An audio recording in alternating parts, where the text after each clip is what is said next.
경제 속속 시간입니다. 경제부 한지 기자와 함께합니다. 안녕하세요. 네, 안녕하세요. 네, 요즘 광고를 보면 인기 아이돌 그룹이 좀 많이 등장하는 것 같더라고요. 그래서 오늘 경제 속속에서는 아이돌 그룹이 소비자의 상품 선택에 미치는 영향에 대해서 한번 짚어보겠습니다. 최근에 논란이 된 사건이 있었다고요? 네, 그렇습니다. 보통 연예인들이 한 브랜드의 협찬이나 아니면 광고를 받게 되면 일상생활에서도 그 상품을 사용하기 마련이거든요. 그런데 협찬이 끝나자마자 경쟁사 제품으로 갈아탄 걸 과시하는 듯한 태도가 비춰져서 논란이 된 겁니다. 네. 공항 출국길에 찍힌 아이돌 그룹 보이넥스트도어의 사진을 보시면 애플의 아이폰을 전면에 들고 있죠. 이 아이돌 그룹은 최근까지 삼성전자의 갤럭시를 홍보했었거든요.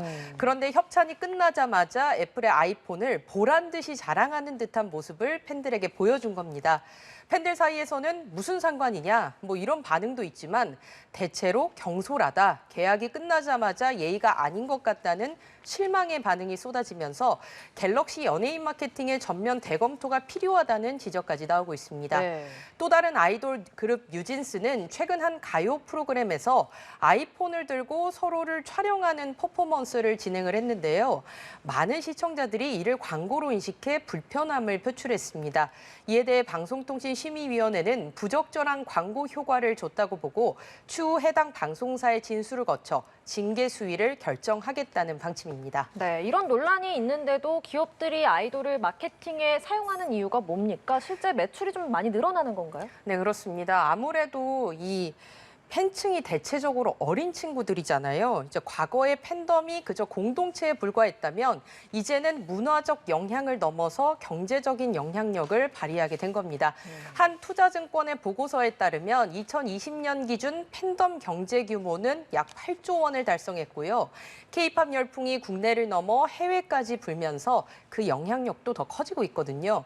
그래서 1020 세대 젊은 고객의 유입을 위해서 팬이 통치하는 문화를 의미하는 페노크라시 마케팅을 기업들이 많이 활용하게 된 겁니다. 네. 예시로 스마트폰만 봐도 최근 몇 년간 제조사들이 새로운 제품을 내놓을 때마다 강조했던 기능은 점점 소비자들의 눈길을 끌기가 어려워지고 있거든요.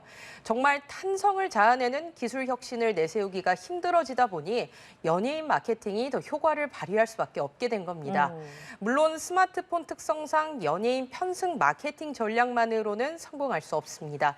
마케팅도 중요하지만 기술의 진정성부터 소비자들에게 인정받는 게 우선이지 않을까 싶습니다. 네, 알겠습니다. 다음 주제는 사라진 만 원의 행복입니다. 이제는 만 원짜리 한 장으로 사 먹을 수 없는 음식이 있다고요. 네, 그렇습니다. 저도 참 좋아하는 음식인데요. 이 사진에 있는 이 비빔밥 이야기입니다. 네. 최근 들어서 각종 채소 가격이 많이 올랐다는 뉴스 보도 많이 보셨을 텐데요. 비빔밥 안에 각종 채소들이 많이 들어가잖아요. 그렇다 보니 지난달 서울에서 주요 외식 메뉴 가격 상승세는 주춤했지만 비빔밥만 오름세를 보인 겁니다. 한 그릇 가격이 평균 11,000원을 넘었는데요. 삼계탕 가격은 17,269원으로 전달보다 1.4% 오른 것으로 나타났습니다. 한국소비자원이 공개한 가격은 평균 가격이어서요. 소비자들이 체감하는 외식 물가는 더 높았는데요. 실제로 유명 식당에서는 삼계탕 한 그릇 가격이 2만 원, 냉면 한 그릇이 15,000원을 각각 넘어선 것으로 나타났습니다. 네, 정말 요즘에 외식 물가 정말 비쌉니다. 이럴 거면 내가 재료 사서 집에서 해 먹어야겠다 이렇게 생각하고 마트를 갔다가 또 재료비도 오른 걸 보고 놀라서 그냥 마트에서 외식하고 돌아오는 경우도 많더라고요. 이런 소비자들이 많이 늘어났다고요? 네, 그렇습니다. 장보러 마트 갔다가 말씀하신 것처럼 이것저것 재료를 담아요. 근데 재료를 담고 보면 이거 그냥 내일 이걸로 음식 해 먹고 마트에서 우리 그냥 외식하고 갈까? 이런 경우도 종종 많이 발생을 하거든요. 이처럼 이제 집밥 식재료도 구매하고 외식으로 끼니도 해결하는 잡식성 소비가 요즘 보편화하고 있습니다. 네. 이런 트렌드를 옴니보어라고 하는데요. 잡식성이라는 의미에서 파생을 해서 여러 분야에서 관심을 갖는다는 의미를 갖고 있습니다. 그만큼 개인의 취향이 더욱 뚜렷해지고 있다고 볼 수 있는데요. 유통업체들도 이런 트렌드에 착안을 해서 현재 20에서 35% 수준인 외부 식음료 브랜드 매장 비중을 해마다 늘리고 있습니다. 업계에서는 대형마트의 인기 식음료 매장 유치가 시대 흐름에 상품에 맞는 전략적인 선택이라고 분석하고 있는데요.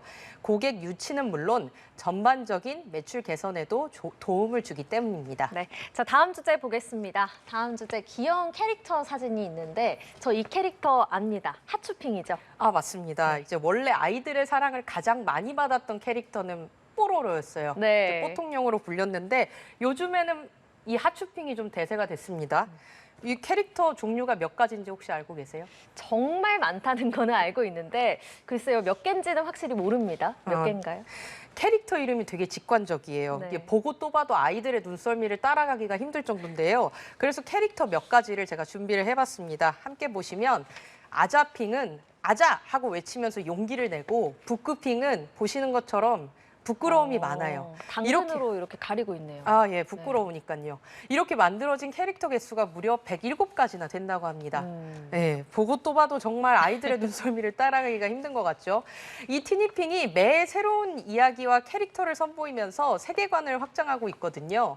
새 티니핑이 나올 때마다 굿즈도 함께 나오다 보니 부모님들 사이에서는 우스갯소리로 등골이 휠 것 같다면서 등골핑, 파산핑이라고 부르기도 합니다. 이 티니핑 덕분에 한국의 키즈 콘텐츠 산업이 새로운 전환점을 맞이한 듯한데요. 과거를 돌아보면 2003년 공개된 뽀로로가 뽀통령으로 불리면서 많은 사랑을 얻었었고 그 뒤로 나온 핑크퐁은 아기상어라는 중독성 있는 노래를 통해서 글로벌 시장 진출을 이끌었죠. 네. 사실 이런 히트 콘텐츠의 뒤를 이을 만한 지식재산권이 보이지 않았었는데 티니핑이 이런 우려들을 잠재운 듯합니다. 제작사는 부모도 같이 좋아해야 캐릭터 소비가 유지된다는 점을 고려해서 타겟 소비층을 어린이에서 가족으로 확장을 했는데요. 디즈니나 지브리가 그렇듯이 세계관을 추억할 수 있을 때 콘텐츠의 생명력도 길어지는 듯합니다. 네, 그렇군요. 다음 주제 보겠습니다. 다음 주제는 멤버십 관련한 내용을 들고 오셨는데요. 요즘에 멤버십이 워낙 많이 있다 보니까 어떤 거를 가입을 해야 될지도 좀 모르겠더라고요. 몇 가지 주목할 만한 멤버십 소개해 주시죠. 네, 그렇습니다. 이제 멤버십이 너무 다양해지니까 유통 플랫폼들도 점점 혜택을 강화하고 있는데요. 대표적으로 3개 정도 가지고 와봤는데 네이버가 오는 11월 말부터 네이버 플러스 회원을 대상으로 넷플릭스 광고용 스탠다드 요금제 이용권을 무료 제공하기로 했습니다. 넷플릭스 광고용 요금제가 월 5,500원이라는 점을 감안하면 기존 구독료보다 훨씬 많은 혜택을 주는 셈인데요. 한편에서는 또 이 같은 전략이 쿠팡을 견제하기 위함이라는 분석이 나옵니다. 쿠팡은 최근에 멤버십 가격을 올렸지만 고객 로긴 효과를 주기 위해서 OTT와 배달을 한데 묶어뒀거든요. 또 무료 배송이 강점이고요. 그리고 신세계도 배달업체와 협업하는 등 일상에 필요한 서비스를 추가 비용 없이 누릴 수 있게 하는 모습입니다. 이렇다 보니 배달이나 신선식품만 특화한 특정 카테고리의 멤버십들의 설 자리가 더 좁아질 수밖에 없다는 전망이 나오는데요. 유료 멤버십이 기업의 핵심 수입원이 된 만큼 경쟁은 더 치열해질 것으로 보입니다. 네, 이렇게 멤버십 하나둘 가입하다 보면 돈이 줄줄 새서 그래서 몇 개는 좀 해지해야 되나 생각도 드는데 저 같은 소비자들도 많을 것 같아요. 네, 그렇습니다. 보통 자동 결제를 우리가 걸어두게 되잖아요. 그렇다 보니까 내가 계산을 하지 않으면 도대체 월 얼마가 빠져나가는지를 모르는 경우가 많을 수밖에 없는 거예요. 네. 최근 OTT 업체들이 구독료를 가파르게 올렸거든요. 주요 업체들이 얼마나 올렸나 봤더니 가격이 전체적으로 4,000원 가까이 올랐습니다. 신조어로는 스트리밍과 인플레이션을 합친 스트림플레이션이라고 하는데요. 처음에는 가입자 모으려고 무료 이용 기간도 주고 가족이나 친구끼리 계정을 공유하라고 권장했던 업체들인데 지금은 앞다퉈서 가격을 올리고 있습니다. OTT 시장이 성숙기에 접어드니 일단 끌어모은 시청자들을 상대로 본격적인 수익화에 나서는 거 아니냐 이런 비판이 나오고 있는데요. 네. 요즘 먹거리 가격이 많이 올라서 정부가 물가 관리에 비상이라는 보도 많이 보셨을 텐데 체감 물가에 상당한 영향을 주는 스트림플레이션에 대한 대책은 없어서 소비자들의 피로감만 높아지고 있습니다. 네, 마지막 주제 보겠습니다. 분유 제조기 관련 얘기인데 제품 간에 어떤 차이가 있는 건가요? 네, 그렇습니다. 분유 제조기는 이 분유랑 물을 넣어두고 버튼만 누르면 아기가 먹는 양에 맞게 자동으로 분유를 타줘서 육아맘들 사이에서 필수템으로 불리는데요. 한국소비자원이 시중에 유통되는 분유 제조기 6개 제품을 비교해 보니 주요 성능에서 제품 간의 차이가 있는 것으로 나타났습니다. 제조된 분유가 국내 분유 제조사 권장 농도 대비 편차가 얼마나 적은지를 평가했더니 2개 제품이 상대적으로 우수 우수한 것으로 나타났는데요.